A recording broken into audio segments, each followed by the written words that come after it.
Hello.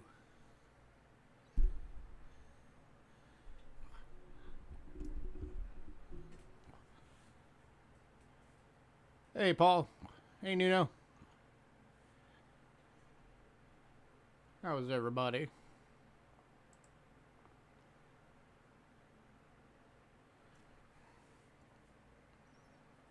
I'm gonna move this thing over.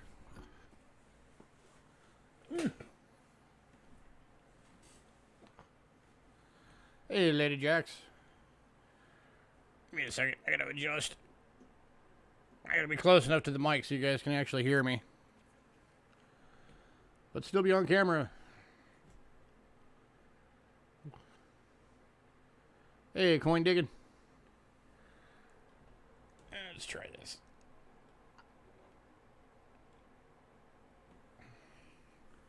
Hey, there we go. You guys able to hear me okay?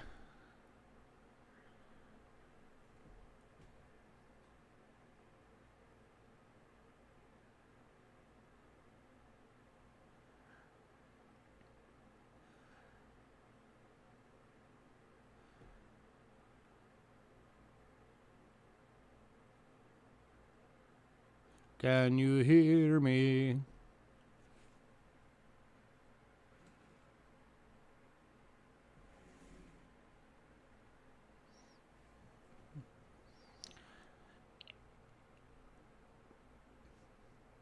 Hear me very well.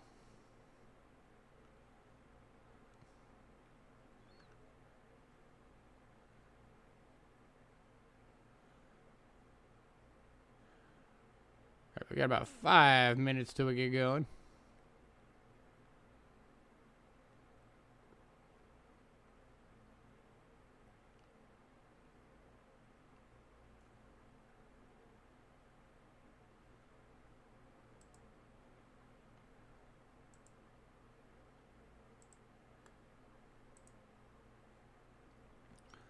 So what are you guys up to?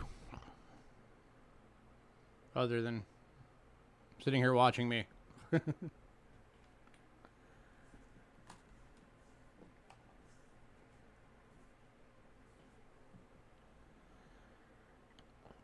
that's gonna be my gift for this series moving forward. Glad you like it.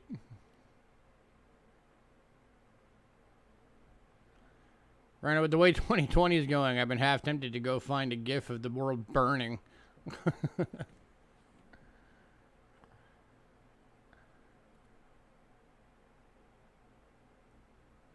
1 a.m.?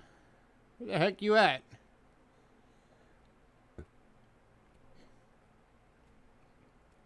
What is that, Europe?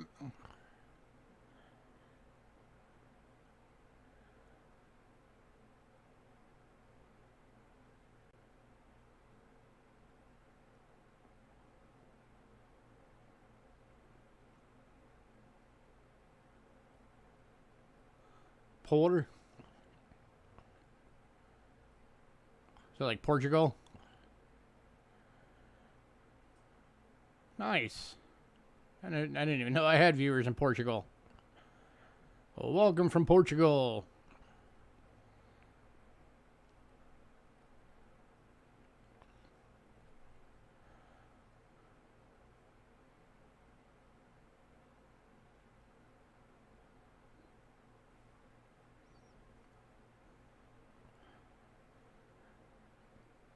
I should probably let you know, unfortunately, you won't be able to win the giveaway because you're in Portugal.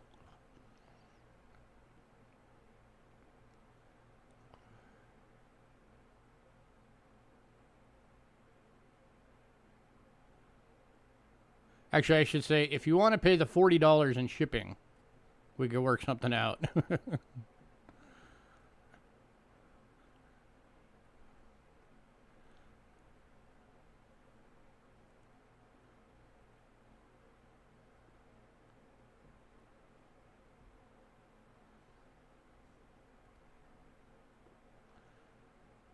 All right, couple more minutes, and then we'll get going.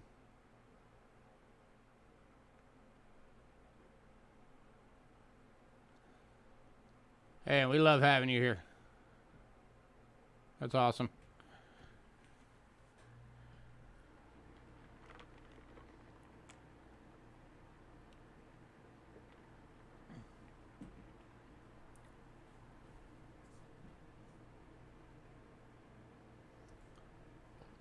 So hello to any lurkers sitting out there.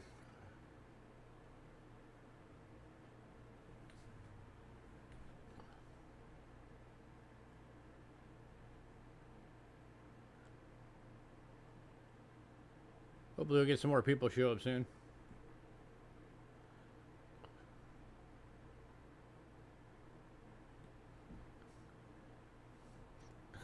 Nobody better with foreign coin knowledge? That could be debated. I'm pretty sure Ant knows more about foreign coins than I do.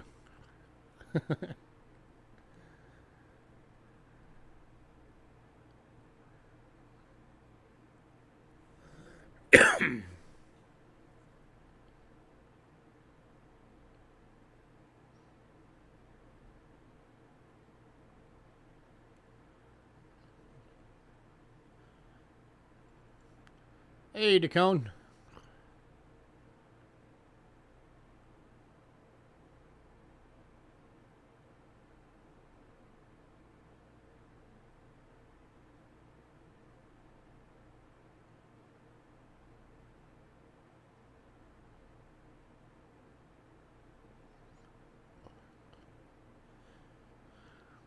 Hey, Dacone, can I just say that I'm glad you went back to your normal name?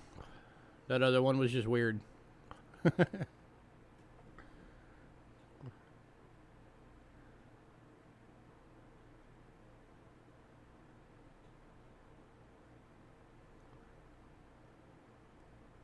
That's just one opinion.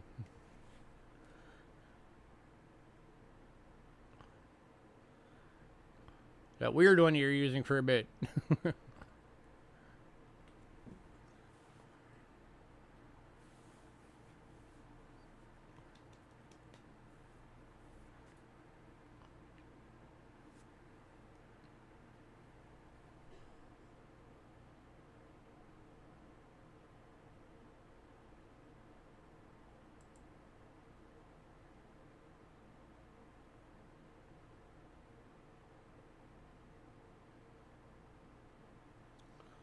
Oh, thanks, Nuno.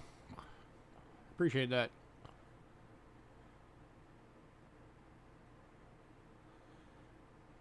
Yeah, I do know that I am definitely as far as YouTube goes, I am the highest dealer of foreign coins on YouTube. And I intend to keep it that way.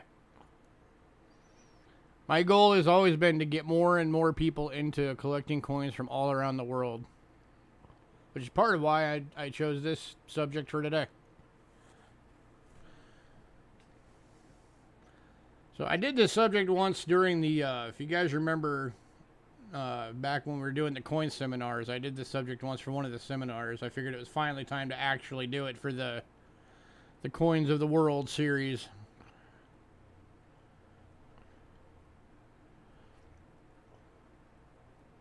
This is, of course, being episode 9 of this series. If you guys want to be nice, go back and watch all the previous episodes.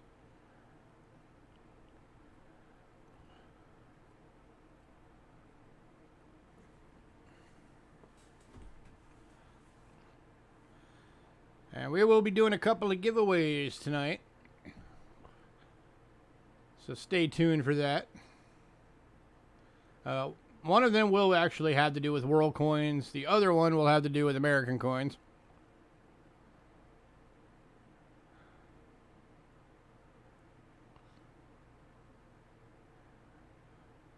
So there will actually be 2 giveaways today.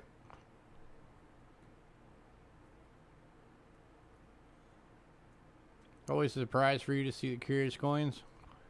Have you been on when I did the ancients? I'm pretty sure I'm the only person that does ancients during auctions. Well, sales. I don't really do auctions. I do sales.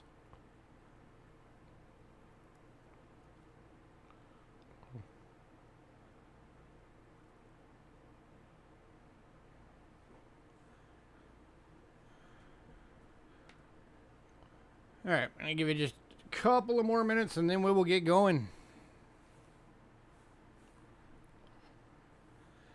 I really need to figure out a way to set this thing up so the mic is more over, so I can be centered instead of having to be over here like this. I wish the arm was a little bit longer. It's my only gripe with this mic. Other than that, I love it. I just wish the arm was longer.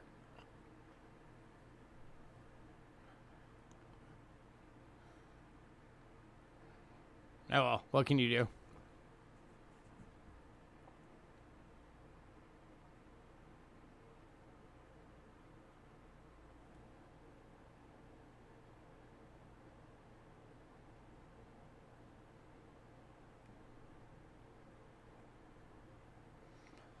Yeah, I know some people struggle with it because their computer or their internet's not so fast.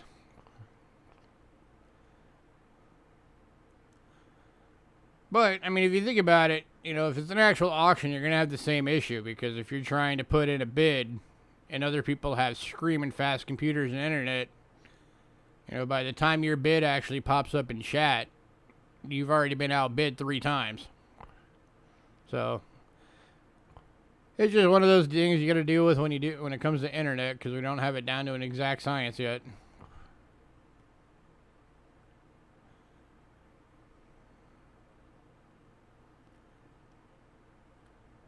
Oh yeah, we still find coins from countries that we didn't realize exist. In fact, last night we were looking on a website and we saw coins from at least 3 countries I have never heard of in my life. And apparently one American province I've never heard of before last night.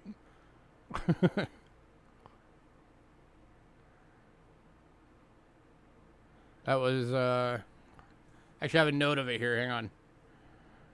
Give me a sec.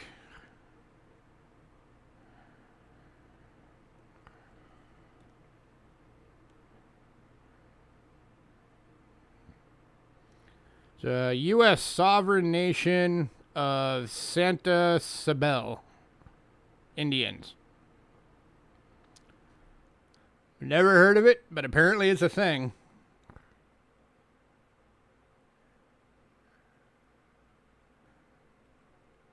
So that was a new one on me.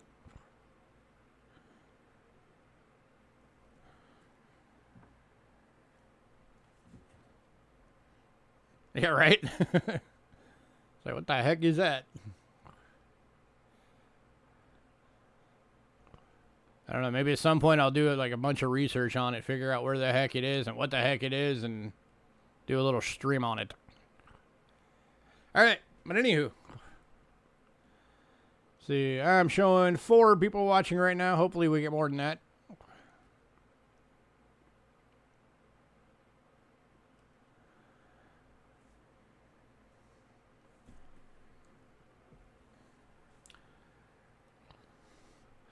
Alright, so why and how to collect world coins. That's what we're talking about tonight.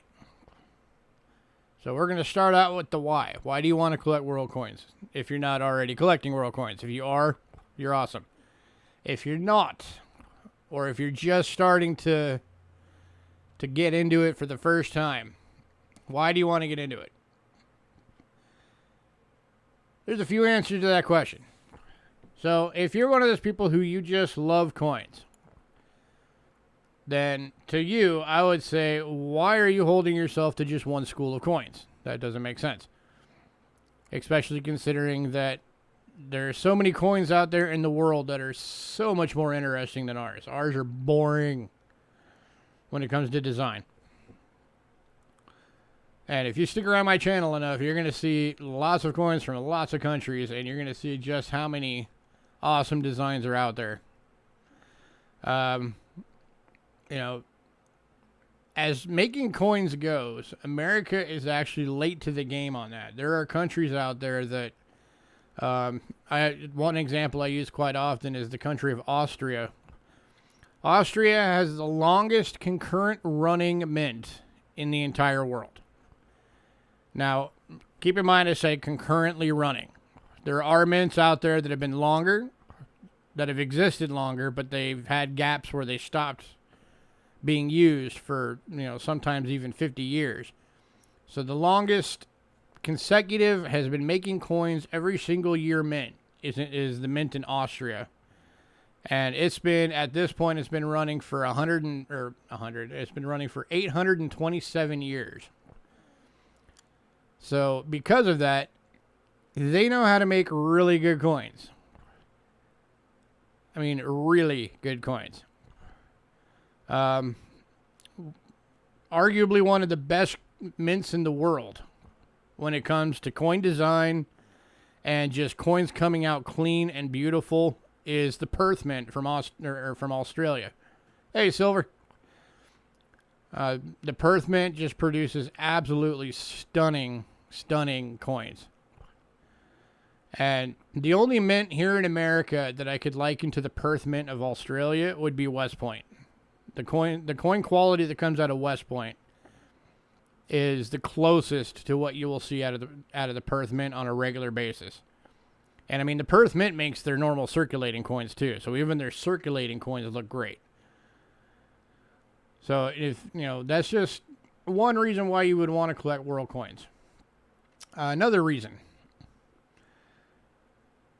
A lot of people think, and I always try and put this to rest.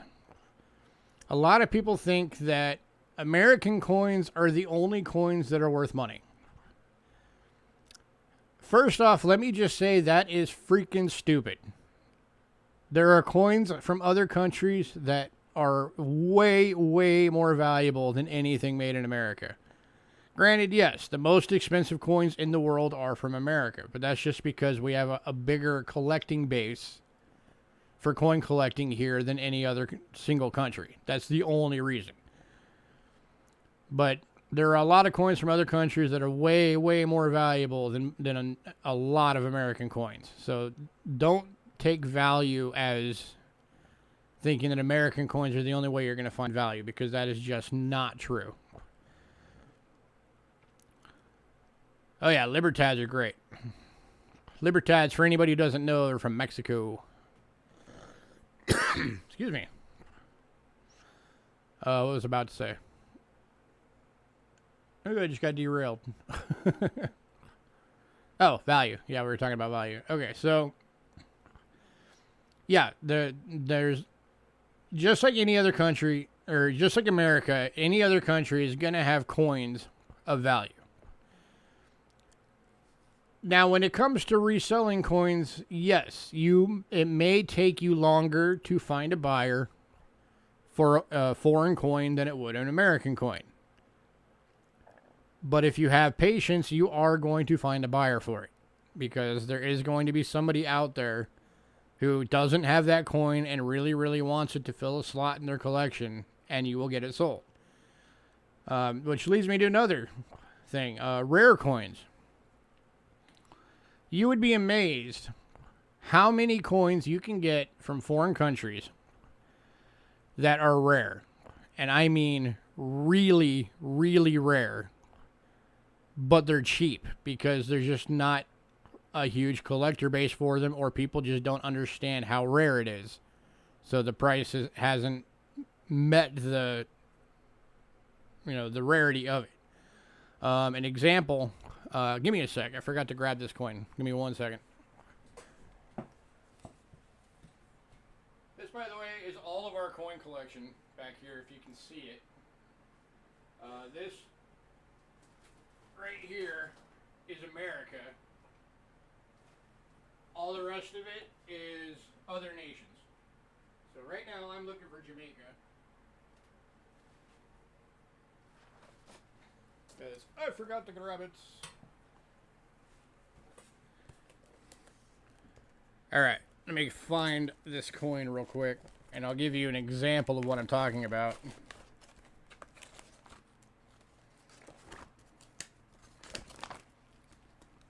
Where are you, coin? I know you're in here. There you are.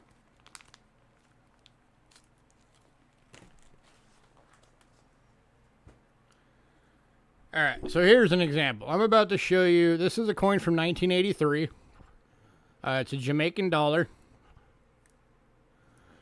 It's a commemorative anniversary dollar.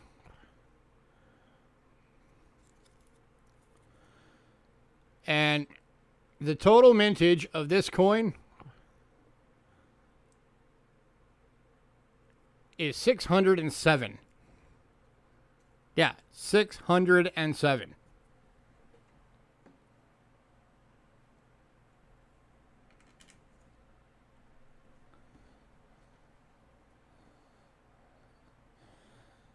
Now, it's got a lot of toning on it.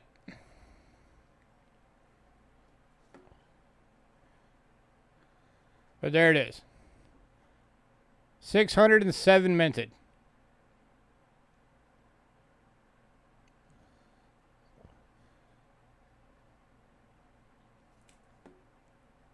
If you were to find this at most coin shops, it would probably just be in their bin of, like, you know, the 25-cent coins, because they don't know what the heck it is.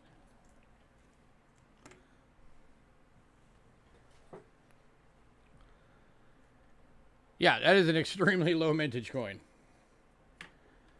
And in fact, that's how we got it. We got it,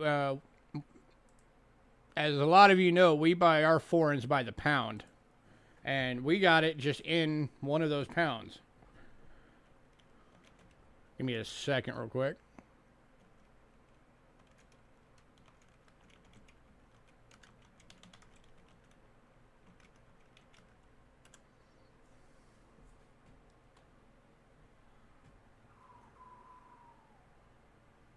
Where is it at?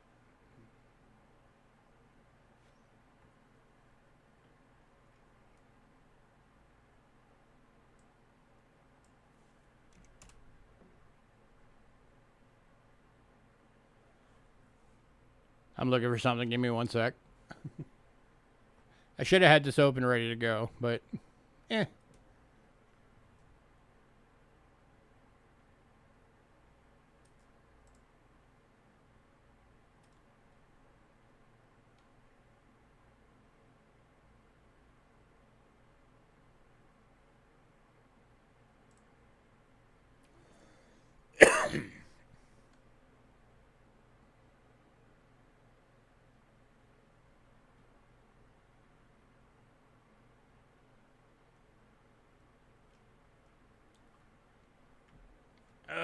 Give me a sec.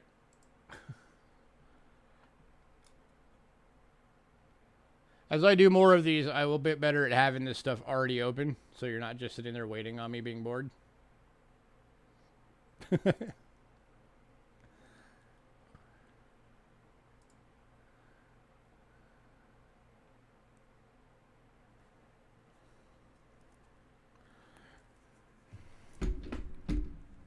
Yeah, get out of the way.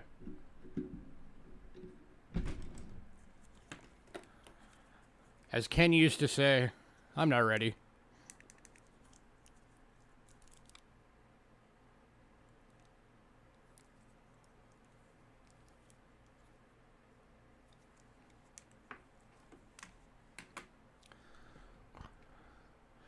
Trying to find it on like NGC or Numista, and for some reason right now it is just not wanting to pop up.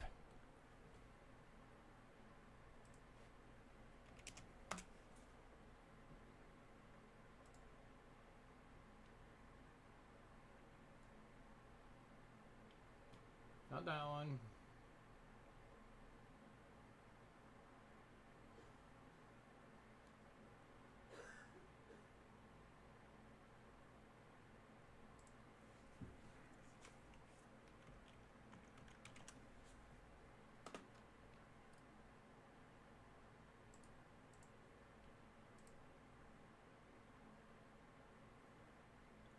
Not that one. Come on.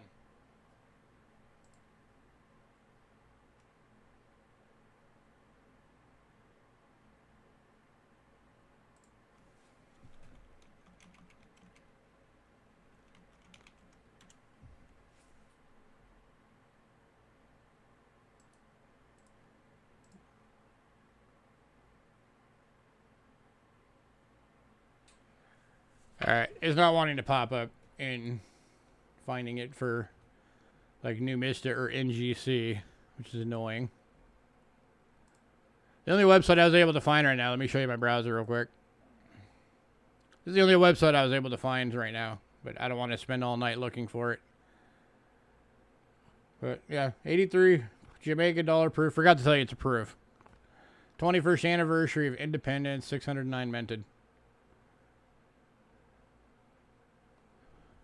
So that's just an example. And I mean, we've come across so many coins that have mintages of, you know, 1,000, 2,000, 5,000, 10,000, and that's all that was made. So if you like rare coins, you definitely want to get into world coins because you can get really, really rare coins that you can be, you know, just like this one. You know, I can say I am, you know, potentially one of 609 people that owns this coin. And that's if all of them are even still surviving. So, that's one of our happy coins. Alright, let's do some more coin comparisons. Let's compare some more stuff from America to other countries. So, let me get this back in my book real fast. First, because I don't want it to get messed up.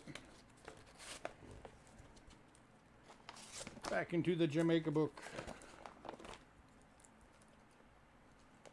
Here we go.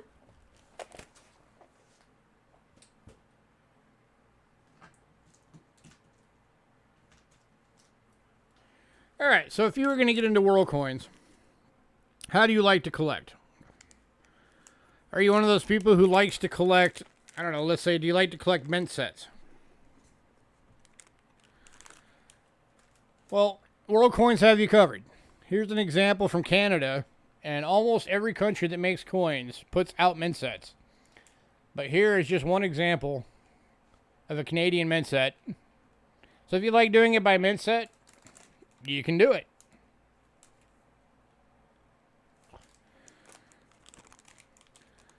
Let's say you're one of those people who likes doing the my mind just went blank. What are they called? The prestige sets that we do here in America that give you that special silver dollar. Well, there are still countries out there that got you covered for that too. Here again, it's from Canada. This is a prestige proof set from Canada. That is a silver dollar.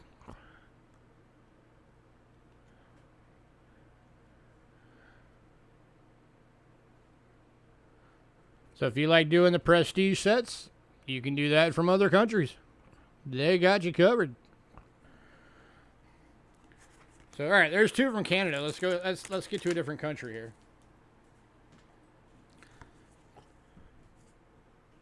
Do you like? Let's say you like doing the, you know, the extra nice coins. You want the ones that are made for the best. So like for here in America, that'd be the proof coins, the ones that are designed specifically to be the best looking, the most beautiful. In a lot of other countries, they don't call these proof coins, by the way. They call them specimen coins. So in other countries, if you hear them talking about specimen coins, they're probably talking about their version of proofs. So here is a set from Israel. This is a specimen set, specially produced by the Israeli government printer. So these are all designed to be exquisitely struck and beautiful.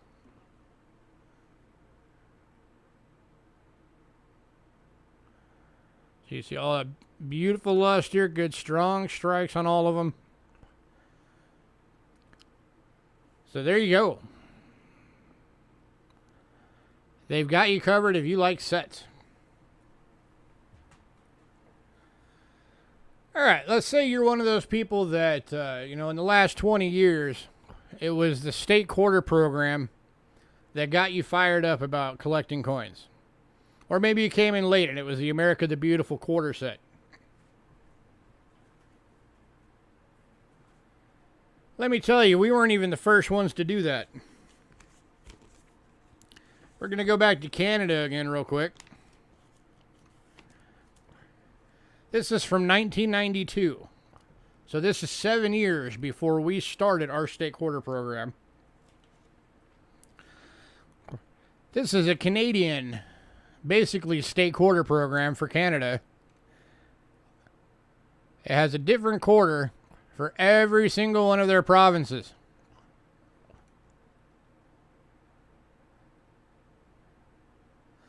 The difference being they did them all in 1 year. They didn't spread them out. They just did a set and threw it out for 1 year.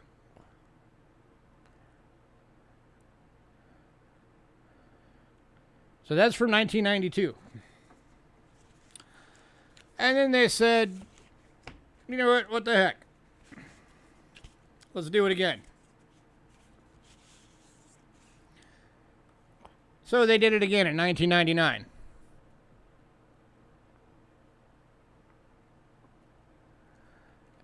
Full set, specimen quality,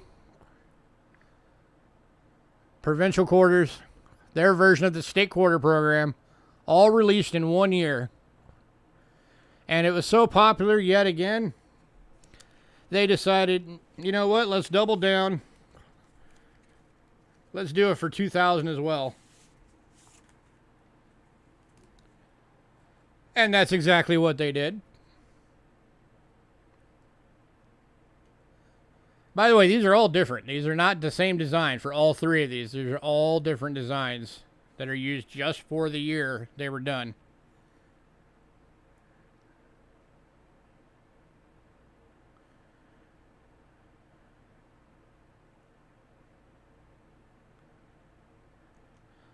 So if that's what got you, you can do that with other countries as well. And they come in the cool plaques, if you can actually find them in the plaques. These are really neat boards that these are in. Oh, here's your other side, by the way. It has a little pop-out thing, so it'll stand up. All kinds of information about the coins. Comes in this cool rubber sleeve to keep it protected. This is a non-latex rubber sleeve that they come in. At least for the 99 and 2000. The 92 did not have that. It just comes in the regular wrapping.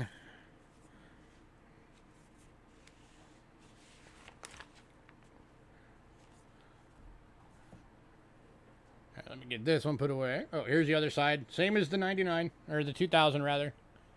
Information about each one. A little bit about the design. Little pop-out thing so you can have it standing up for display.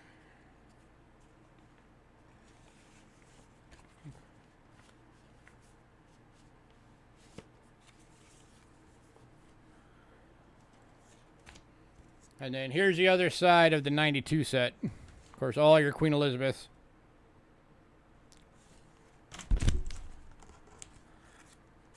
Oh, by the way, a little bit of world coin news, possibly. So, Barbados just announced that they are dropping Queen Elizabeth as their head of state finally. They've been independent for about 10 years now. And they're finally, next year, going to be dropping Queen Elizabeth as their head of state. So that means potentially the coin designs are going to be changing in Barbados, because a lot of their coins, of course, have Queen Elizabeth on them. So I'm kind of curious to see what they're going to do, because there are some really freaking cool coins from Barbados. Especially some of their silver rounds that have the tridents on them. Oh, those things are awesome. I bet Silver Stinger knows what I'm talking about. The Barbados silver tridents. Those things are awesome.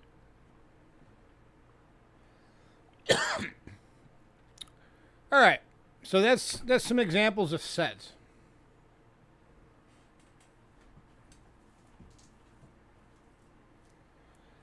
So now let's say you're one of those people that, like 70% of American coin collectors, you just want the silver. That's all you care about. You just want that silver. Every coin, or every country has you covered if it's just the silver coins you're looking for. I'm going to show you a couple from one of my favorite countries from around the world. And those of you who know me already and you listen to me in my channel a lot, you already know that Egypt is one of my favorite countries.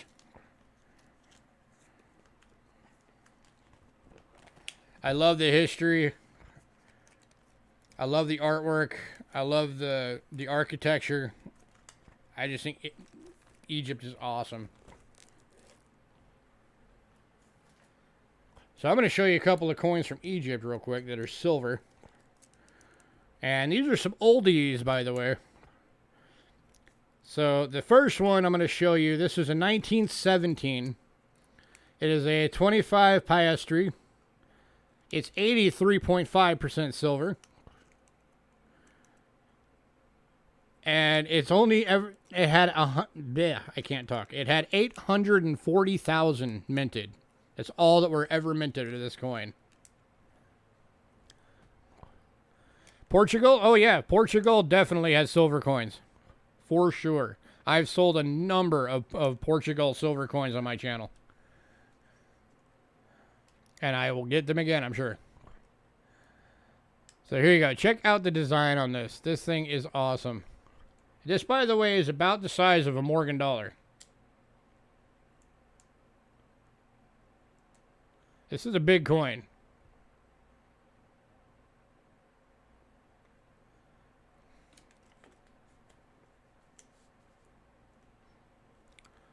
Now, for somebody who reads Arabic, they'd be able to look at that and actually tell you what all of that says. That actually is writing.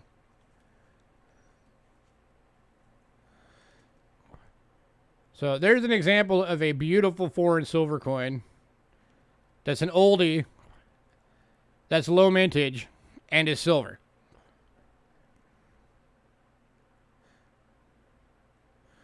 Now, if you look in to American coins, of course, we didn't have any dollar coins in 1917. We stopped producing the peace dollars. The 1904 was the last year until they did the, or not the peace dollar, the Morgan dollar. The 1904 until they decided to do that, you know, some more in the 20s.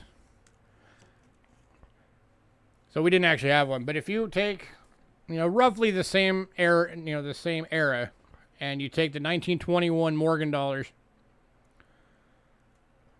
you're going to be looking at, excuse me, even for VF examples, you're going to be looking at about 30 bucks. And that's about the same price line for these. These are, this one actually is more than what a Morgan from this era and this grade would cost. This one cost me, wanting to say I paid $45 for it. And, you know, this coin is one of my prides. I love this coin. I would never sell this coin. So there you go. And then here's another one from Egypt. This one is a 1923 H. H, if any of you are familiar with the Canadian coins and the H mint mark, they have them too. That's a mint called Heaton and Sons that ran out of London. God, I got an itchy throat. And they produce coins for a lot of countries out there. And this one's from 1923. It's also in very fine. 50,000 mintage on this coin. There was only ever 50,000 of these made. And you have to remember, when you're dealing with foreign silver coins, you have to figure probably at least 65 to 75% of them have been melted down. Oh, by the way, this one is a 20 piastre in very fine, 83.3% silver.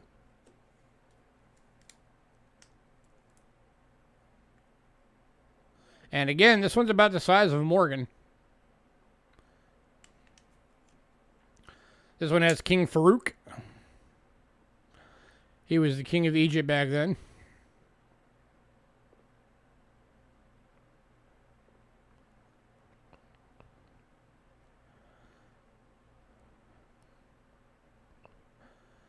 So there you go. And I will show you a couple more here. Let me get these put away real quick.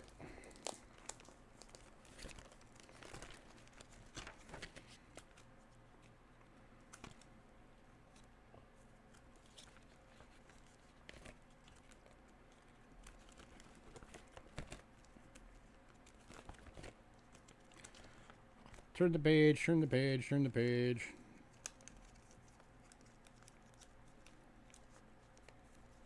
Get in the slot. Thank you.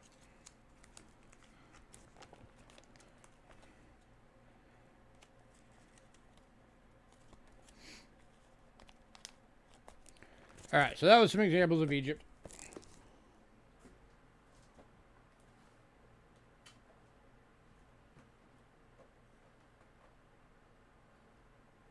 All right, now I'm going to show you some examples from Canada. Now, I'm touching on Canada a lot, and that will go into our second part of the how to collect.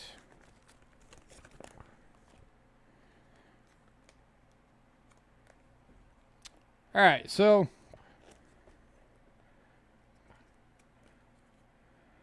you don't have to get just the big silvers. Just like with America, how we have, the little silver dimes and the silver quarters and the silver halves.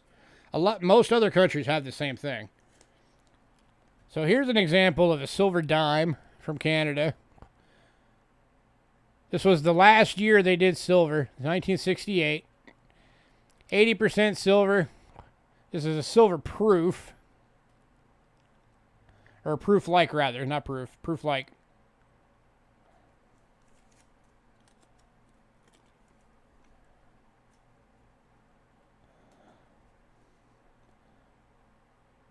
So there's that.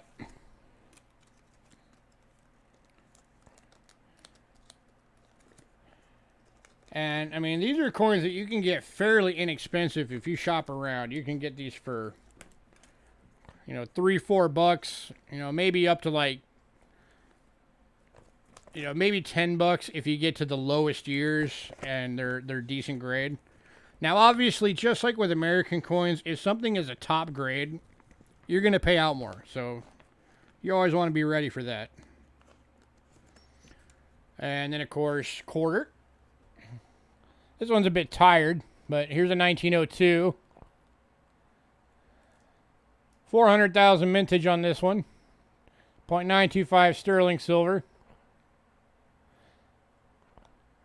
And yes, these, by the way, are all out of my own collection that I'm showing you guys right now. Showed you the H on the Egypt. Here's an example of one for Canada. Of a coin minted at the Heaton and Sons Mint. This is also 1902, but this is the 1902H.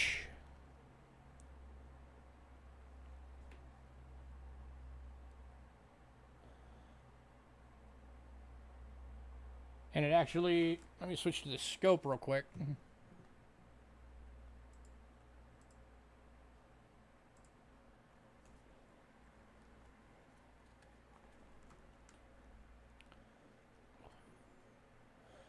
Right down there at the bottom, under the bow. That is the H mint mark for Heaton and Sons.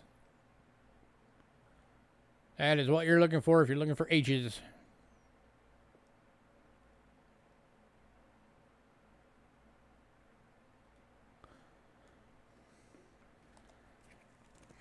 So there you go.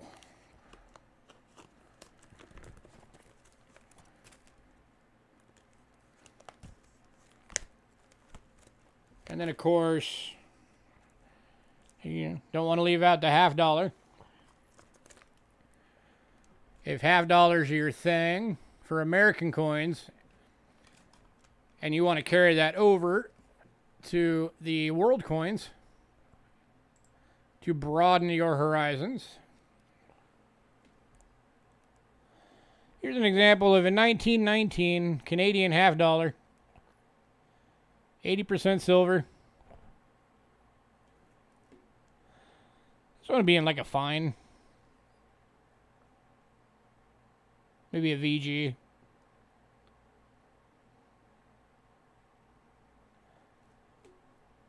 So you got $50 too.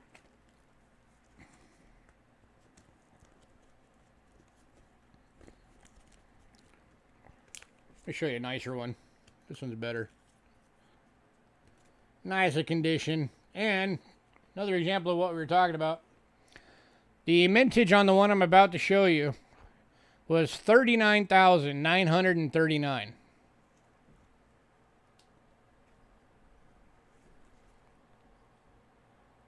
This is the 1934 Canadian half dollar. This is one of the key dates for the Canadian half dollar series.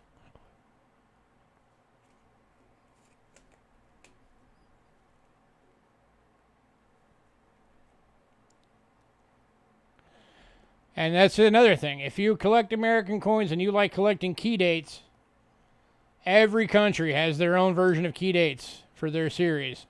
Here's one for Canada for half dollars. This is the key date.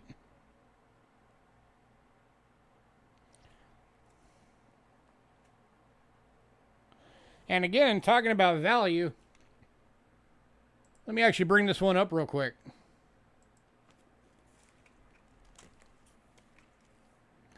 See, 1934, 50 cent, Canada.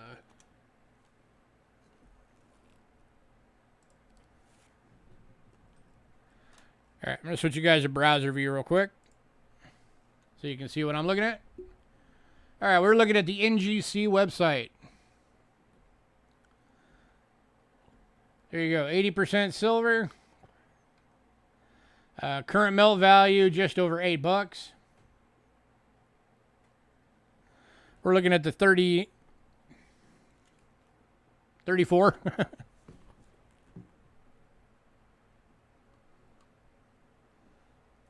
So here's your mintage. Right there. Check out the prices, guys. If you think world coins aren't worth anything,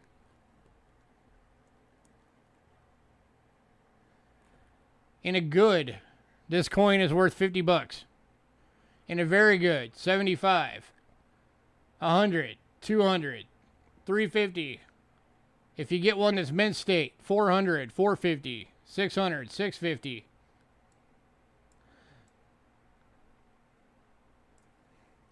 So mine, the example that I have, is a very fine. So that's right here. Very fine. That's a $200 list value for this coin.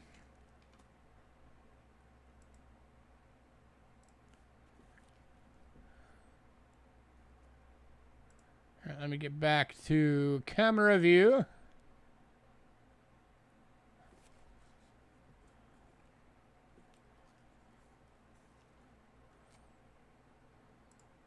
So there you go. Don't ever think that foreign coins don't have value.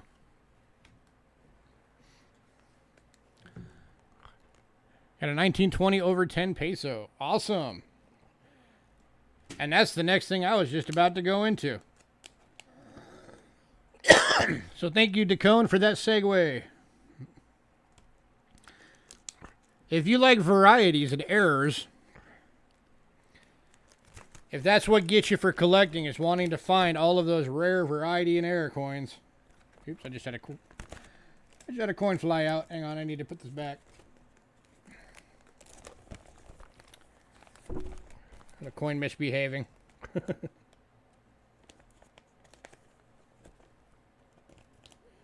Get back in there.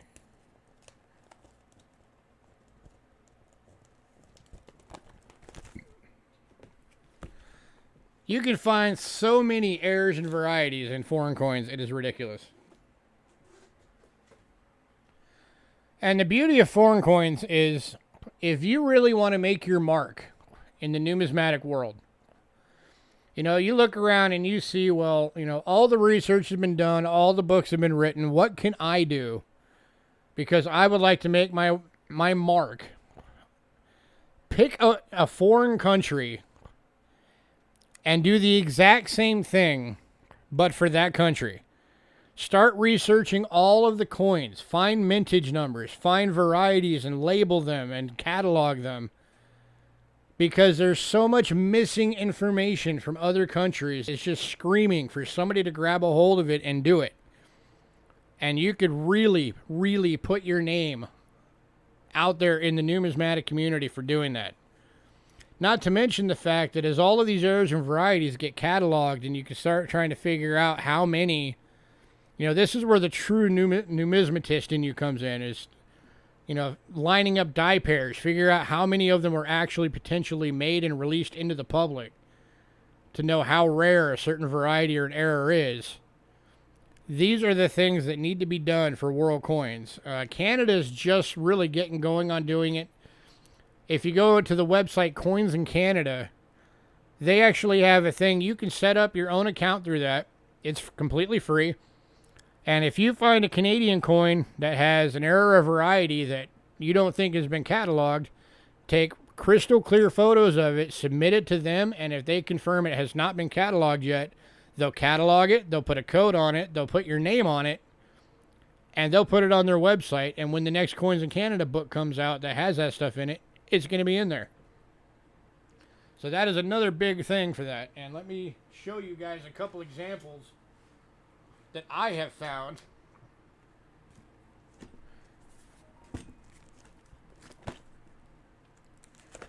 Ooh, give me a sec. Again, I should have had all this out and ready to go, but what can you do? I also just rearranged this thing the other day, so now I got to figure out where I put them. Hello.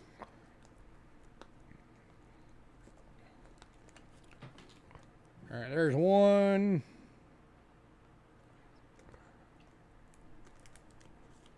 There's one. There's one. Yeah. There's one. All right, that's enough of those. Let's find some others. I will show you guys these under the scope, don't worry.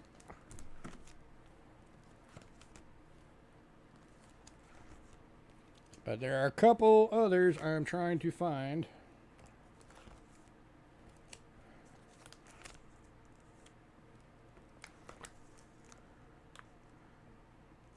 There we go.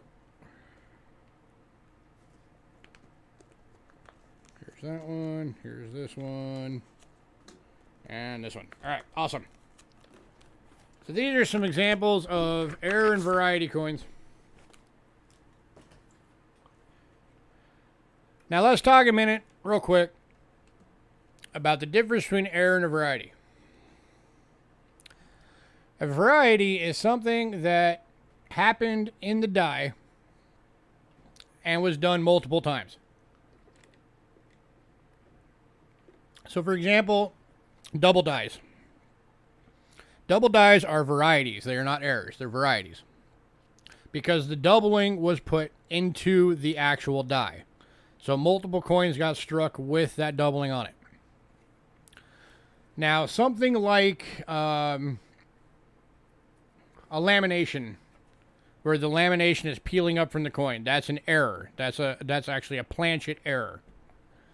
Another example, a broad struck coin. A coin where the coin didn't get quite all the way into the collar, so it kind of expanded when it got struck. That's an error. An error is something that only happens once. Every error is different. So that's your big difference between variety and error. So I'm going to be showing you some varieties, and I'm going to be showing you some errors of world coinage as soon as I get back to my scope.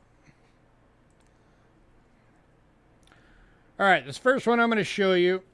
This is a 1964 5 centavo from Peru, and it's got a grease strike through.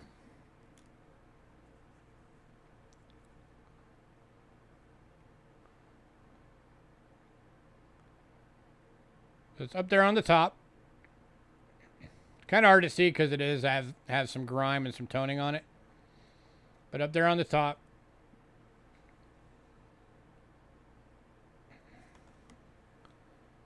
Here's your reverse. So you can see the reverse. So that one's not the best example because it is hard to see, especially on camera. But yeah, there is actually a strike through there. That's that funky line right there is part of it. So that would be an example of an error. That's some grease got in between the anvil and the hammer dies, and it left a mark on the coin. Here's an example of a variety. You guys are all familiar with die cracks. You guys find them on American coins all the time. Well, every coin in every country is made the exact same way. So die cracks, die chips, every kind of writing error you can think of is going to be on every other country's coins. This one was from the 4 to the rim. So that's going to be on this side. This is a Canadian quarter, by the way, silver quarter, 1943. So you can see that line going up from the 4 to the rim. That's a die crack. That's raised metal on the planchet from where the die cracked from the stress of being used.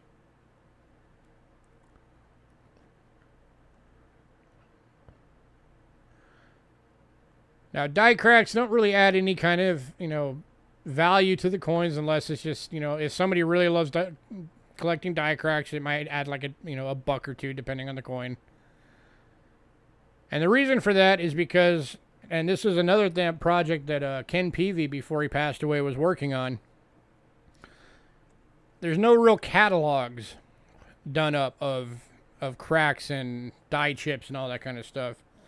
So him, with the help of Anthony Mazza and a few other guys, they were working on putting together one of the first real databases of that. And I haven't heard anything. Hopefully with him passing away, it's still being worked on. I'd have to actually get a hold of Ant to find out. But there's an example of a die crack. Alright, next one I'm going to show you. This one is a Canadian large cent. This is going to have two varieties on it. If you've heard of a woody, that's when the metals for the bronze didn't mix together properly, and they create what's called a wood grain effect. And then the other is going to be a lamination error, or a lamination error. So it's a variety and an error. I don't know if woodies are even considered to be a planchet error or not, but woodies do tend to add more to or have more lamination errors, so. I would guess probably. It's hard to see under this light, the wood grain effect.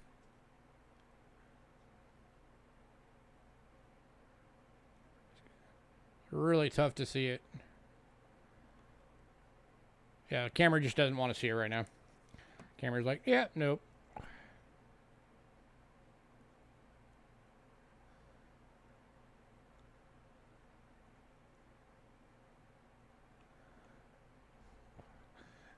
But all of that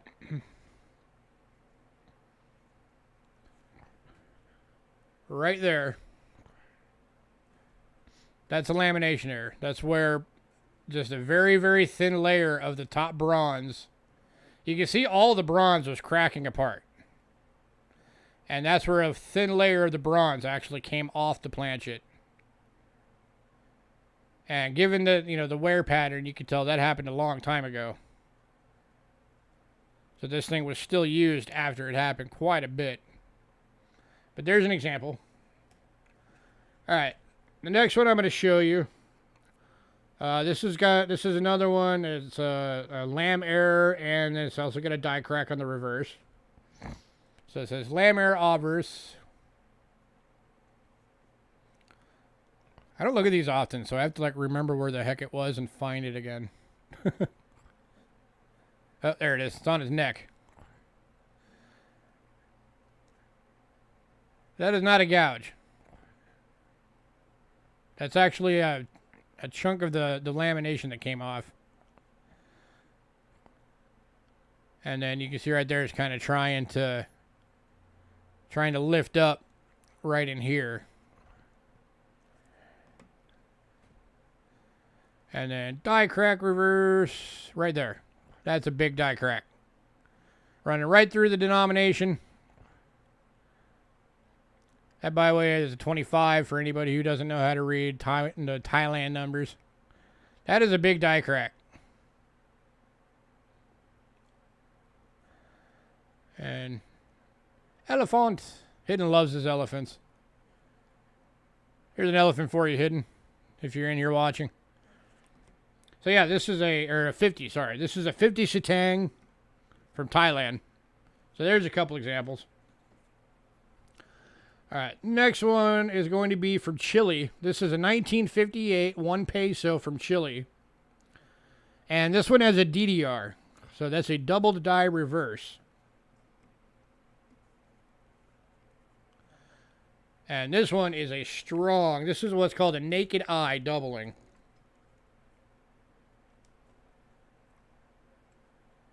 Check that out. That is some retardedly strong doubling.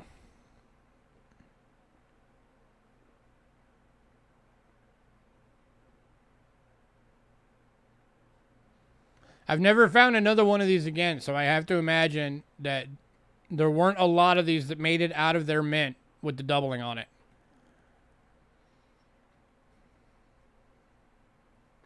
Now again, for a world coin, what kind of value does this add to a world coin? We don't know, because again, a lot of countries did not keep records of their variety coins. So the doubling and all that kind of stuff, there's no record really of it. There's no, it hasn't been cataloged and all that kind of thing. So it's a new field really. But again, if you take this and you put it into a catalog of Peru coins, then eventually some collector that wants to collect all of the varieties they can, they're going to see this coin. They're going to want it. And then you start getting auction records of, what these coins go for, and that's how the prices come about. But that one is awesome. I thought that was freaking crazy when we found this one. Here's the obverse, by the way.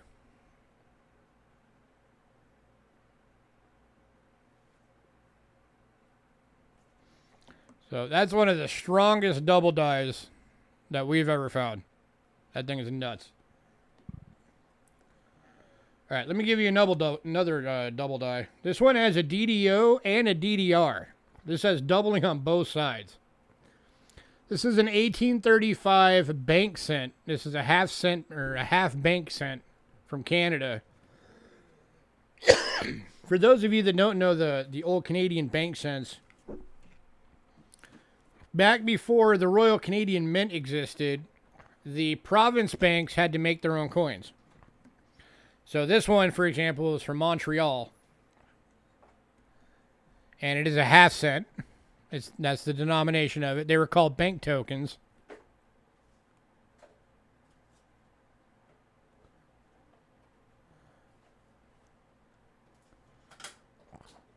So there's your obverse. It's been a while since I've looked at this one. I got to remember where the obverse doubling showed.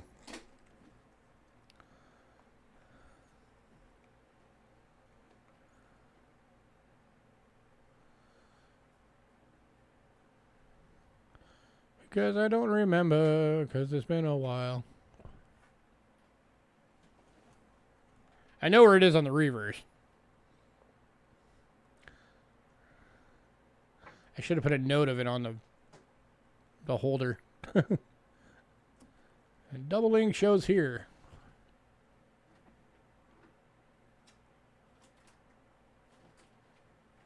There it is. Found it. It's in agriculture.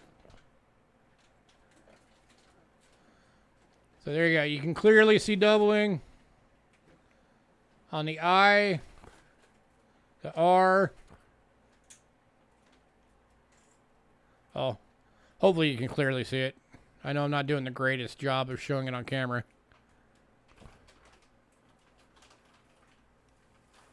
Trying to get it focused.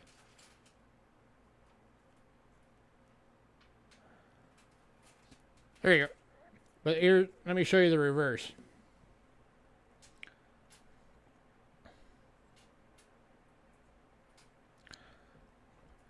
Here's the reverse of the coin. clearly double D, double A, double L.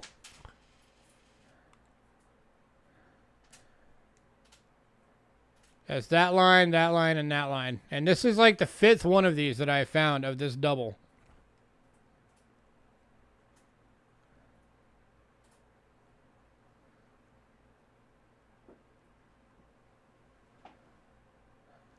So that's pretty cool.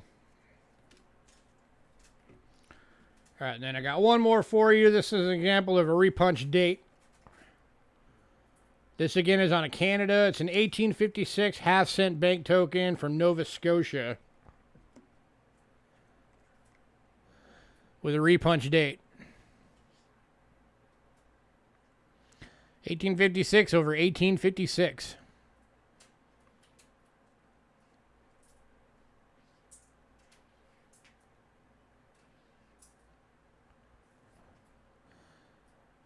So, like I said, all of it's out there. You can find all the varieties that we get on American coins. You can find them on foreign coins as well.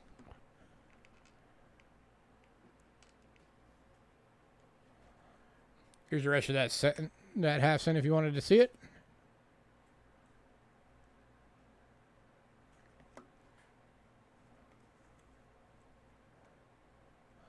Half penny token, Nova Scotia.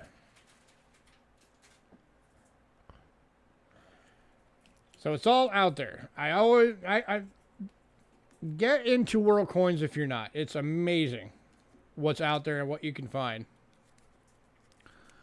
All right, we're getting kind of late in the stream here, so now we're going to go into the other subject that I wanted to talk about. Is if you are a new person collecting coins and you're new to getting into foreign coins, how do you do it?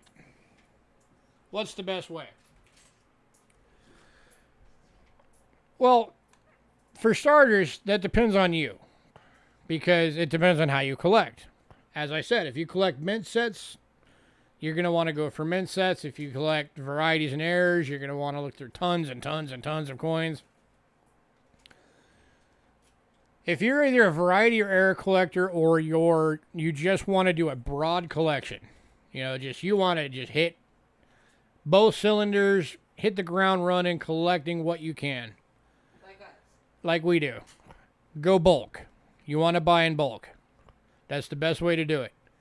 For those of you that frequent our shows, you know that we do like the 100 foreign boxes. Now we're doing the 100 countries boxes.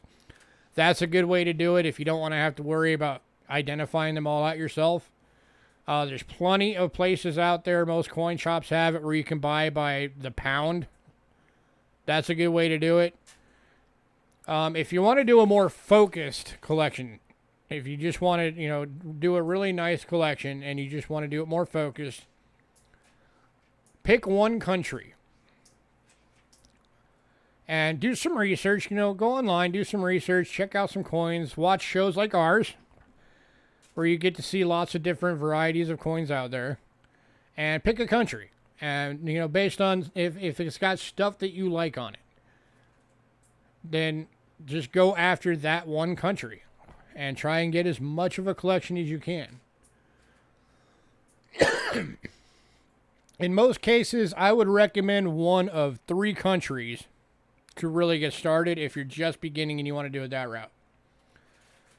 I would recommend you start out either with Canada, Panama, or Britain. And I'm going to give you reasons why on all 3 accounts. Canada and Panama are the same reason. Their denomination set up for their coins are identical to ours. Different names because they're different countries, but it's identical. So for us, you have the penny, nickel, dime, quarter, half dollar, dollar. Those are our basic coins. Canada has the same thing. 1 cent, 5 cent, 10 cent, 25 cent, 50 cent, $1. And then they also have the $2. That's the difference with Canada.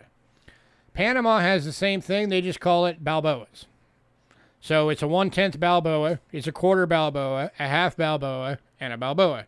And then they also have a 5 Balboa. And I think they actually have some bigger ones than that, but those are like, you know, specialty coins.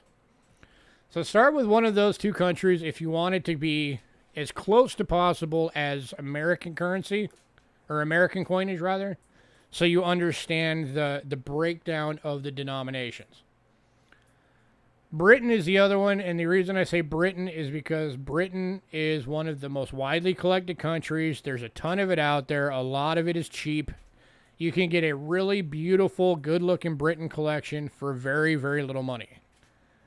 So Britain is a great beginner gateway collection. Now with Britain, you have to remember, you're going to get two different types of coins of Britain. You're going to get the old system and the new system. The new system is their decimal system that's basically like everybody else.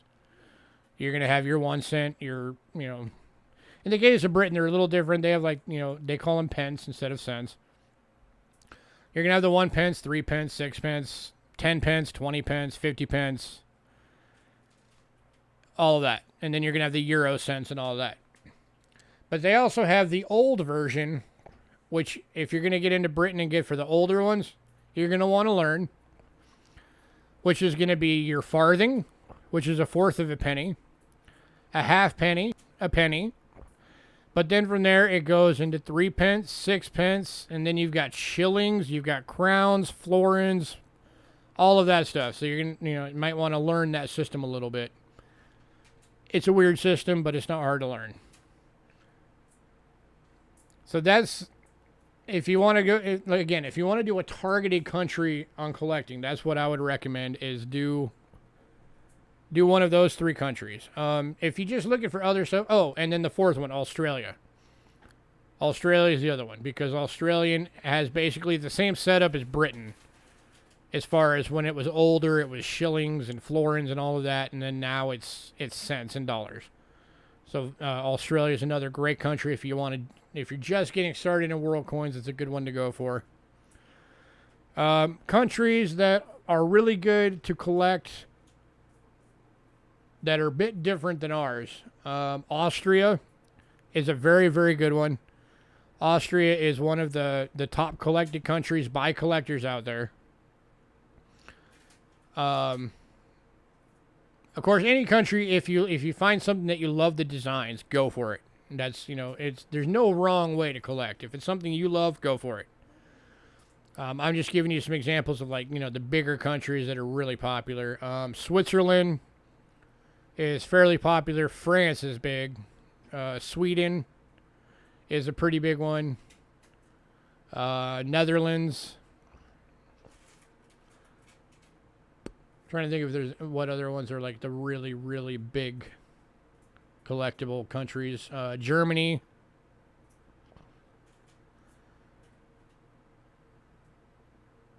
Yeah, those are really the biggest of all the you know, for the majority of the collector group. Now, if you want to get crazy with your world collecting, and I forgot to grab the book, give me 1 sec.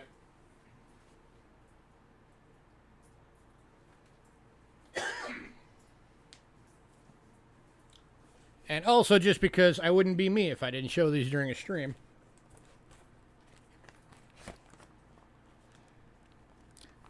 But if you want to get really crazy,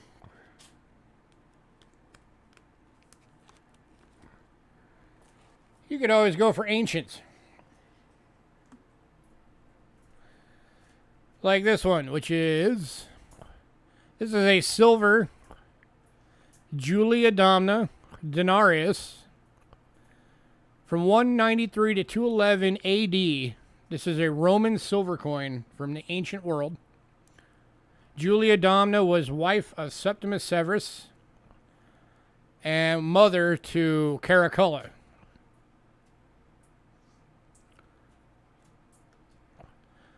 Coin of this variety, this age, and this grade is going to run you about 40 to 50 bucks. Which isn't bad if you think about how old it is.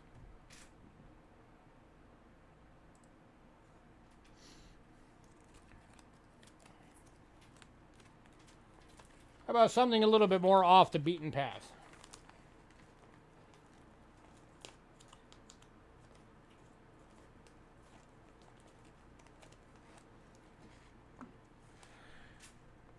Here's one. This one is from 1197 to 1212 AD from Sri Lanka. And this is a 1 masa. It's a copper coin.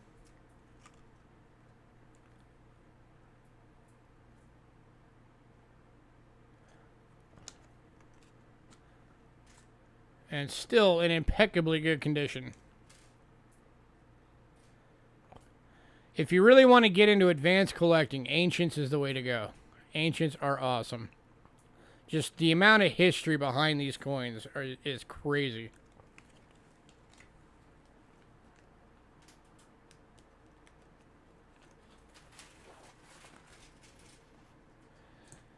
But again, it's all out there.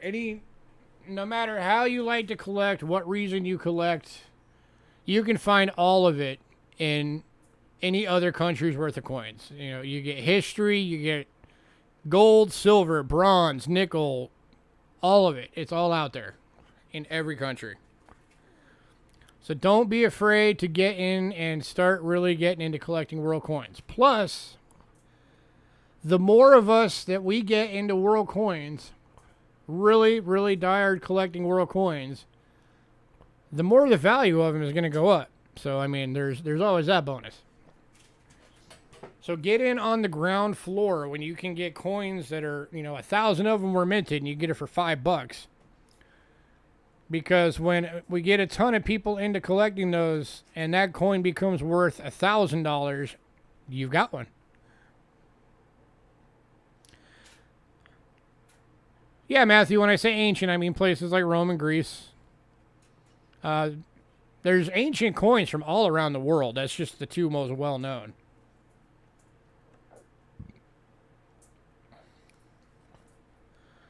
So, all right, we're going to do a couple of giveaways tonight. I bet you guys have been sitting around waiting for these. Now, as I said, there's going to be one for the world coins. I'm going to give away a little 5-pack of world coins to somebody. And then I'm also going to give away, just to help somebody out with their collecting. This is because I've been noticing a trend on YouTube, and it's aggravating me. So we'll talk about this for a second. I understand that we're in the middle of a pandemic. I understand people are stressed. I understand people are short on cash. But I've been noticing a trend of a lot of channels out there that are doing coin auctions are letting coins go for 3-4 times what a coin is worth.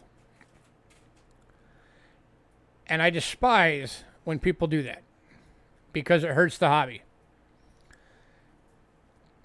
Coin collecting is about the hobby.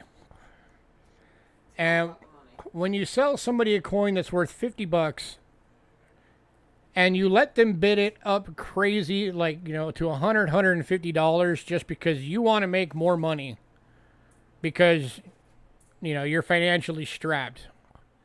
That is not helping the hobby. That is not helping your customer. That is not helping a new collector. That's actually true. And it's not even helping you in the long run because eventually people are going to figure out that you're doing that and they're not going to go to you anymore. We could have done that. We could have jacked our prices up and been like, oh, well, silver prices have gone way up, so we're going to jack the prices way up. No, we haven't done that. Any of you guys that do our frequent art sales every Monday know that we do not do that. We have not done that. Now, silver, yes. Obviously, silver has gone up, so the prices of, silver rounds and stuff goes up. That's duh. But, we're not going to take a Morgan and be like, okay, we normally would have sold this for $35, but silver just went way up. Let's sell it for $50 instead. No, we haven't done that. We're still selling it for basically the same price. So I want people to make sure when you go in, and this includes my channel, if you come to mine, know your coin prices before you buy a coin. Know what it's worth before you buy it. Do not let somebody charge, way overcharge you. Don't let somebody overbid you like crazy. If they take it up higher than what it's worth, stop bidding. You can find the same coin or even a better coin sometimes for cheaper. Don't do it. Protect yourself as a collector. So as that, the first giveaway I'm going to do, to help at least one of you out with that, I'm actually going to give away a gray sheet. Now, this is a bit of an older one, but prices don't change that much, honestly, between time to time. So this is the January 2019 edition of the gray sheet. So slightly outdated. Now, the interesting thing about this book, this is not the customer price for coins. When you look at a gray sheet, the gray sheet is showing you what the dealer price for coins is. It's the bid price. It's what dealers are paying for coins. And if you can get a hold of these are nice information to have, because that gives you an idea of, if I have to sell this to a dealer, what am I going to get? Or if I want to buy some stuff and sell it, what prices should I go for? This will help you with that. And, you figure it's going to give you a good starting place for finding your own prices to make sure you don't pay too much for a coin. Now, if you get an actual subscription to the gray sheet, you get 4 issues a year. It's a quarterly thing. And then you get a second book with it called Market Report. And I think that's what it's called. And that's the actual market value price guides updated quarterly for all the coins. And then, of course, there's websites like NGC, PCGS, my mind just went blank. The Numis Media, that's what I was talking about. Numista. These are all great price guide websites for people to go check prices. Numis Media actually is the best, in my opinion. And I'm going to bring you to a browser view real quick before we do this giveaway. I want to show you guys, in case you haven't seen it, I want to show you guys Numis Media.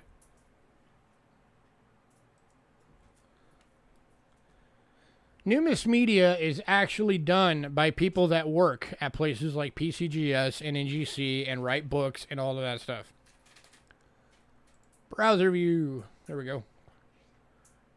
All right, I'm going to put the link to this in the chat.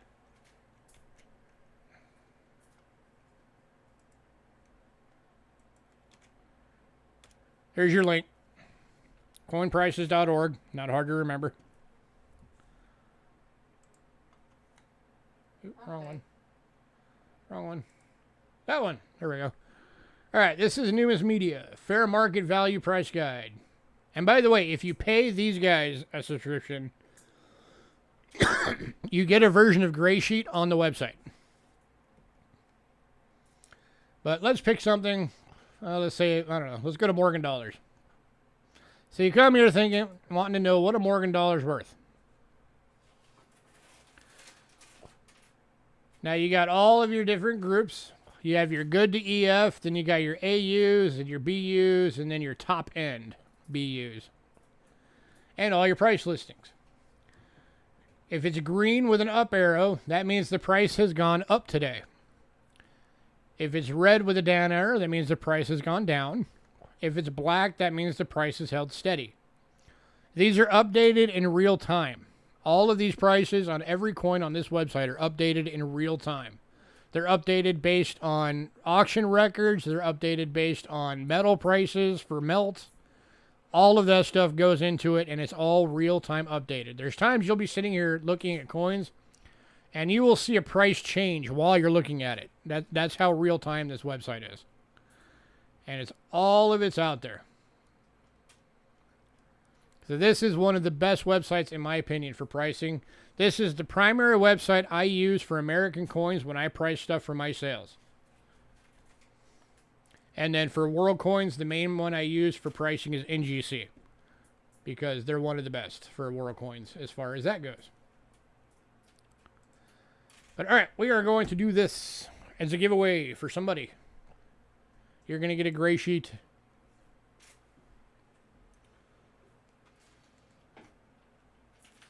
Let's see. Where'd it go? Yeah.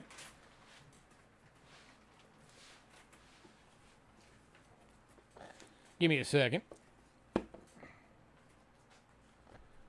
Here. I'm going to switch cameras real quick so I can get this ready. What country is that? Hello. What country is what? I'm in the middle of a stream. Hang on. No, just No. do that as...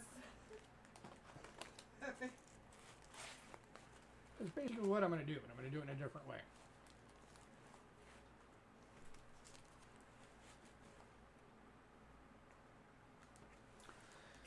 All right, we'll see how long it takes you guys to be able to do this.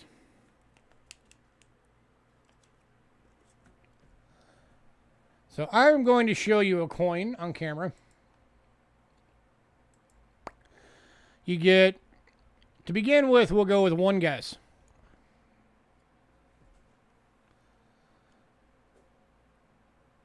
And if anybody gets it right, then you will win the gray sheet. What I'm looking for from you is to tell me what country the coin is from. Everybody, to begin with, again, gets one guess. If you guess twice in the first round, you're disqualified. And wait till I type go before you make your guess. It didn't go. So, all right, I'm going to put on the camera. And go. First person to guess which country that is from wins the gray sheet. I don't think it went.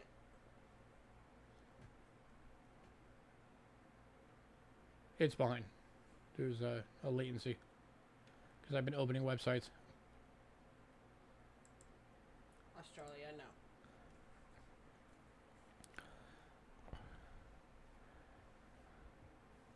Great Britain, no.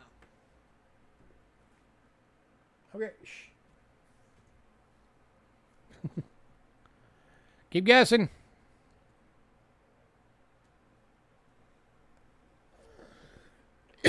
This one might be a little bit too hard.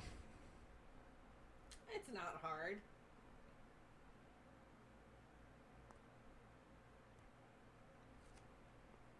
I like that coin. I like that coin too. It's one of my favorite coins. New Zealand, Austria, England, Australia. Nobody's got it yet? Keep guessing.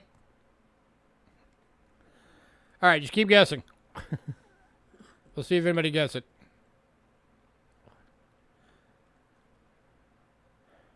Because there's only 5 people, so.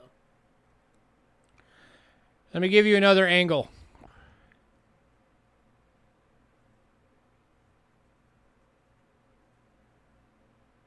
Let me help you out. Nope.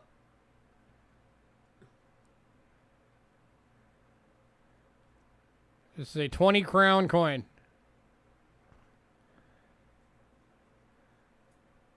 With multiple image of Queen Victoria. How do you get the Vatican? All right, I think this one's going to be a bit too tough.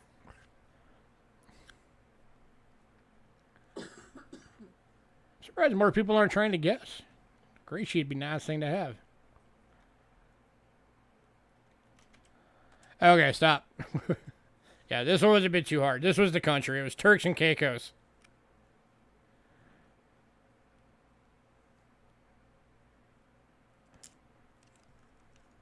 And it was the 20 crown proof from 1977. So that one's probably a little too tough for a guess. Not for me. Yeah, but you've also seen this coin 1,000 times. Yeah, that's true. So let me get something a little easier.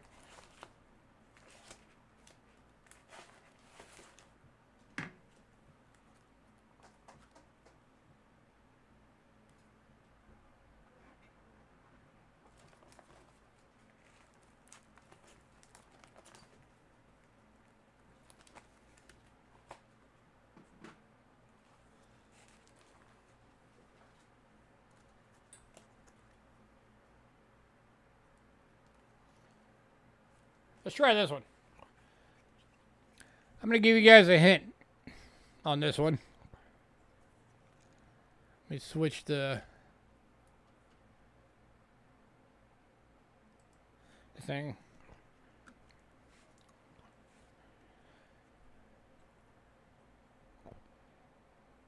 Think, when you try and figure out what country this one is, think desert. Okay? That's your hint. Think desert.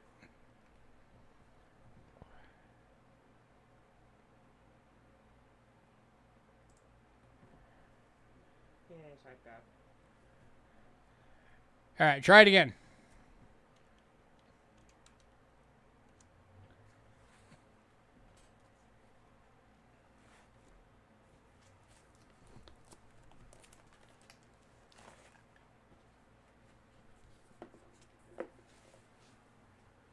Sahara.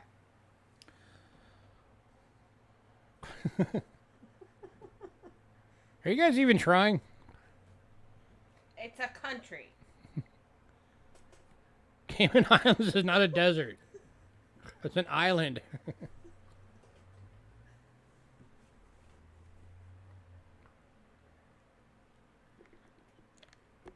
Think of countries that have deserts in them. Think Middle East. If that clue didn't just give it away.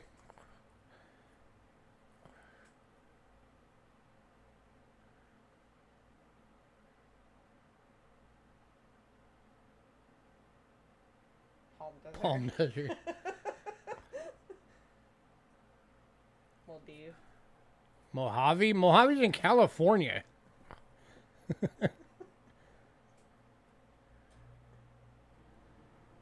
and not Israel. Nope. Not Saudi Arabia.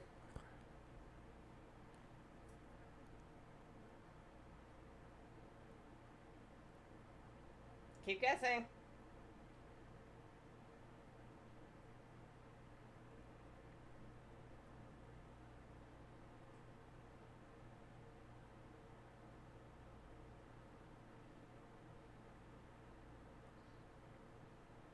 Suck at geometry.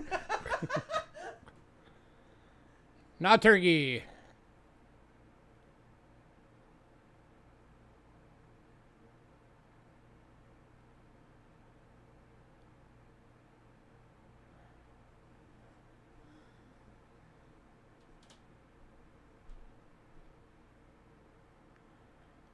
Not Israel.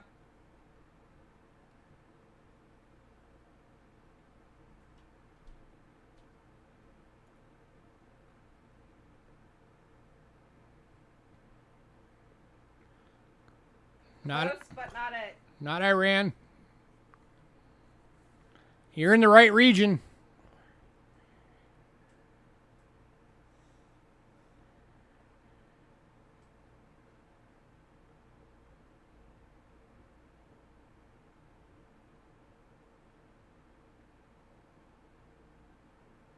Gilligan's Island. No.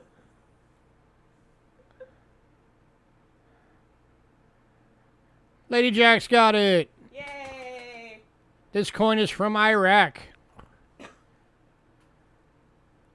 To be specific, it is a 1975 5 fils from Iraq.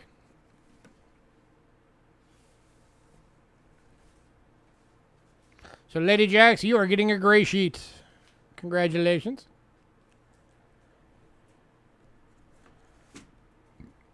Trust me, you'll find it very useful. Oh, crap.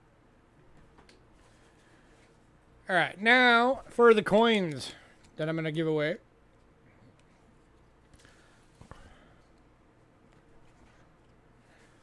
So, Lady Jax, I'm going to ask that you be nice and let somebody else win the coin since you got the book. Here are the coins that are going to be given away tonight.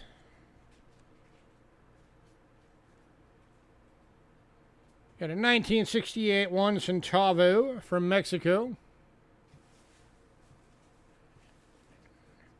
That's in close to BU. That might be a BU. If it's not, it's a very, very high AU. So that's going to be one of them. You're going to get a proof. This is a 1967 Canadian proof cent with cameo.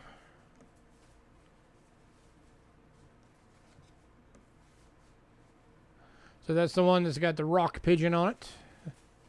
That's from their centennial year. You're getting the proof. You're getting another AU. This is the 1980 10 pence from Ireland.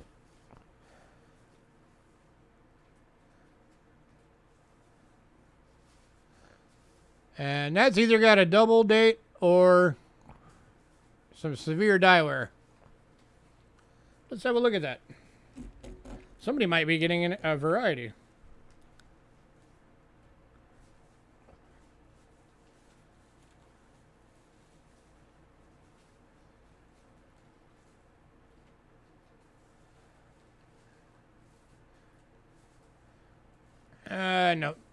No. No clean split serifs. That's just really, really strong die deterioration.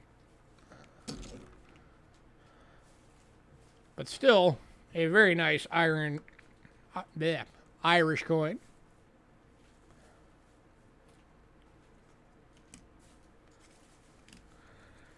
And then you're going to get a brilliant uncirculated 1967 large cent from Britain. These are those ones that are the size of a $50.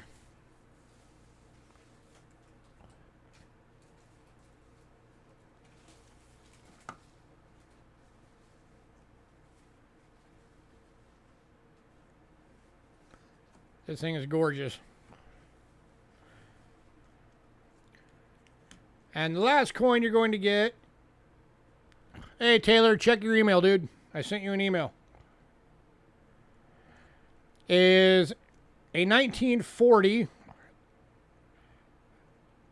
3 pence from Britain in extremely fine. It's 50% silver. So you're getting a little bit of silver in this giveaway.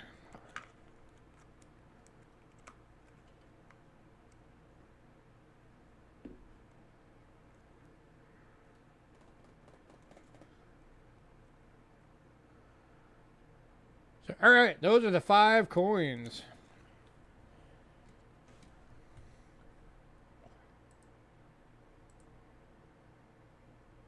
I'm going to show you guys this. You guys need to see this whole coin all at once. This thing is gorgeous.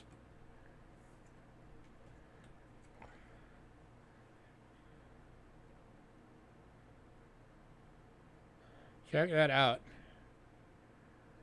How often have you seen a British large cent that looks like that?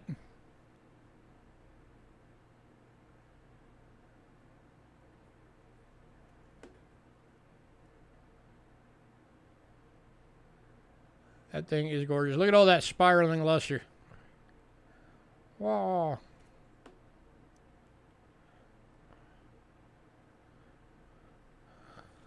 Yeah. Ooh, be careful with those.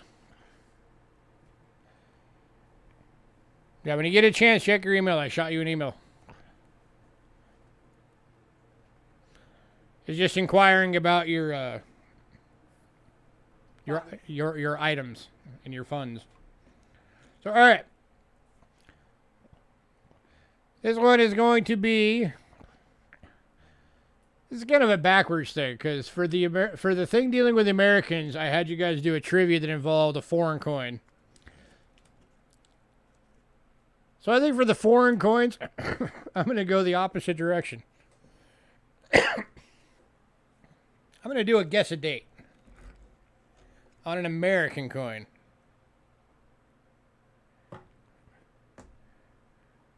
Grab me a coin. Any coin. Doesn't matter.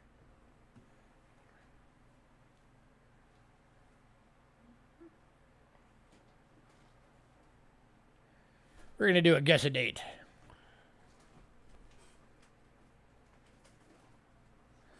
On something. Depends on what my wife decides to grab. I know what I want.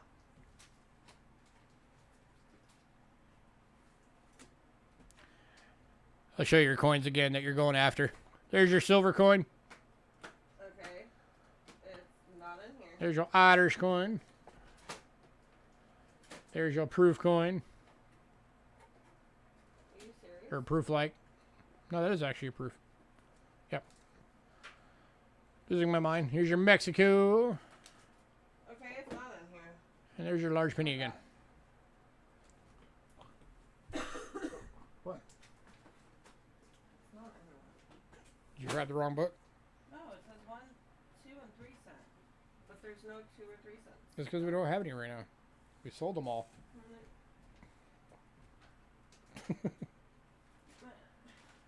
All right, come on. We don't have all night. People have dinner and sleep and all that fun stuff. I just grabbed one. Okay, that works.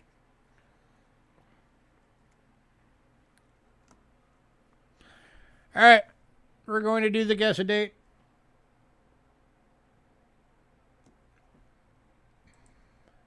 First person to give me the correct date wins that stack of coins.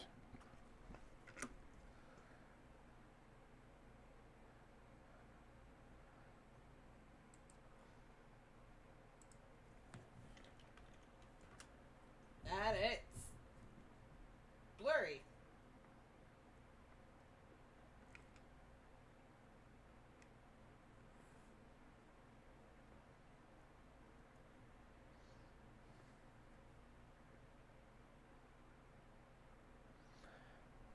Guess the date. You have to guess the date of the coin. It is an American coin. First person to guess the right date wins the little bundle of coins.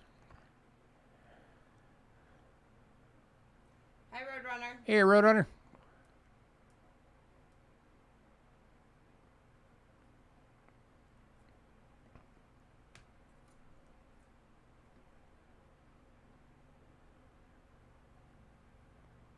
Why is everybody saying 71?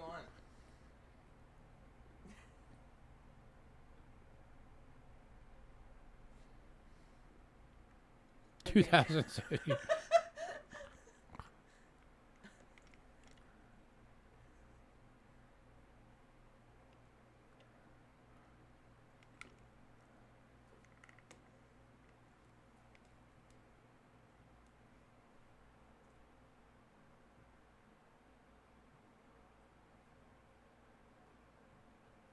That's fine.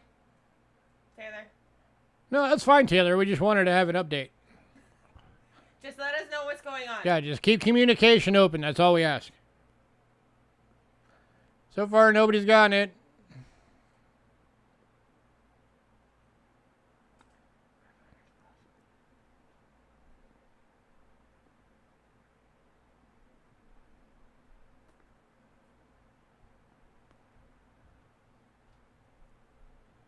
No, it's not 2980.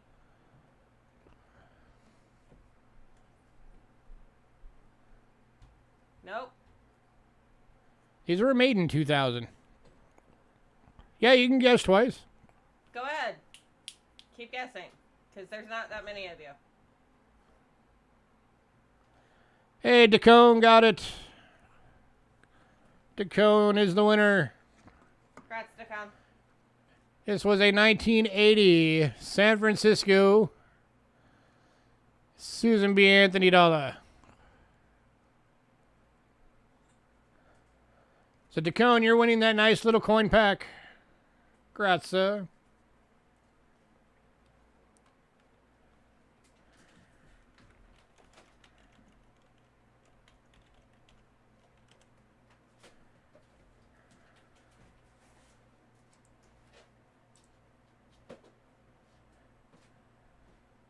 And does he have a package right now? Nope. Yeah, and you don't have a package right now, Dacone, so that means if you end up grabbing anything on Monday, then unless you upgrade, your shipping's already covered.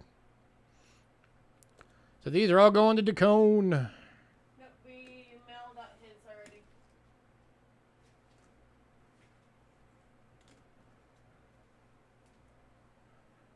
Congrats, sir. So we got... Lady Jax, if you get anything on Monday, your package will be going out after that. So we got Dacone won the coins, and we got Lady Jax won the gray sheet book. Yes, sir, you won. So never say never. God. Because I just yanked my camera out. And broke it. I didn't break it. Meh.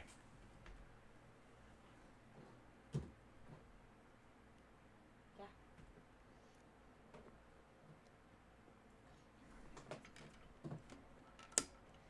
Here we go. Oh, it's like just a little foot peg popped off of the base. Eh. Well, you broke it.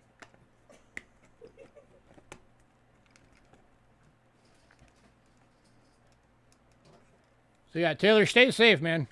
Yes. Those fires are insane up there. Same with you, Dacone. Stay safe, guy. 'Cause I know you're up in that fire area. So I just about broke my camera. All right. So that's it for tonight, guys. Thank you for coming out. Every day except 80.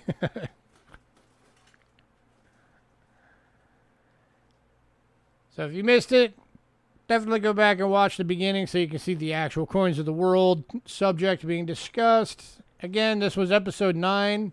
If you want to be nice, go back and check out the first 8. Anybody on the mailing list, this week's list has already been mailed out, so make sure you guys check it out. Anything else? I think that's it. Oh, if you're not subscribed, make sure that you subscribe, because we're trying to get to that 1,000 mark, and we got a big giveaway coming. You guys already, for those of you that have watched the 1,000 sub giveaway video, we've already shown you guys what we're giving away, and there's some really good stuff in there. So if you're not subbed up, make sure you sub. If you know anybody who you think would like our channel, send them our way. Have them throw us a sub so they can be part of that giveaway when it happens. The more the merrier. The more people we can get, into the coin world. Awesome. So, all right. We're going to get out of here. Everybody have a great night, and we will see you all on Monday.